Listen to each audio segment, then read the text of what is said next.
بسم اللہ الرحمن الرحیم۔ ڈاکٹر اظہر وحید صاحب کی تصنیف کتاب چہرے سے انتخاب۔ سوال: جہاں سب راستے ختم ہو جاتے ہیں وہاں سے راستہ نکلتا ہے، حضرت واصف علی واصف رحمۃ اللہ تعالی علیہ کے اس جملے کا کیا مفہوم ہے؟ جواب: خدائے وحدہ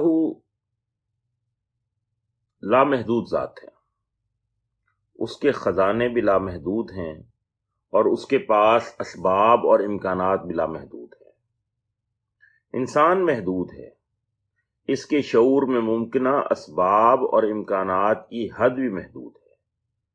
اس قول میں پیغام یہ دیا جا رہا ہے کہ جب تمہاری عقل یہ فیصلہ دے دے کہ تمام راستے بند ہو گئے ہیں تو اے انسان یہ بات یاد رکھنا کہ وہ ذات جس نے زمین میں راستے بنائے ہیں اس ذات کے لیے نئے راستے بنانا ناممکن نہیں۔ وہ ذات ایسے ہی مواقع پر اپنی موجودگی کا احساس دلاتی ہے۔ جہاں اسباب کا جہان راستہ نہ دے وہاں مالک دو جہان نیا راستہ تخلیق کر دیتا ہے۔ اس باب میں حضرت واصف علی واصف رحمۃ اللہ تعالی علیہ کا یہ فرمان بھی ملحوظ رہے کہ حق کے متلاشی کو کبھی مایوس نہیں کیا جاتا۔ والسلام۔